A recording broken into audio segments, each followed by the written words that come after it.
This is a simple linear motion question where we have the initial position and velocity.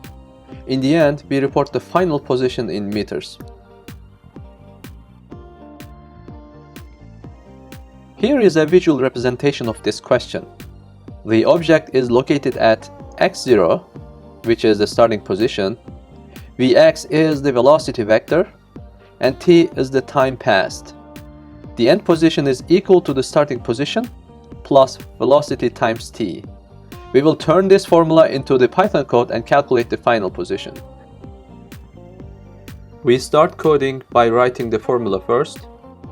We then assign the initial values given in the question. x0 is 0, t is 5, vx is 1.5 as given in the question. Note that the velocity is given in feet per second. We need to convert it to meters. We simply multiply the value in feet by 0.3048 and then we will get the meter value. We then plug that meter value into the formula and that's it. See you in the next video.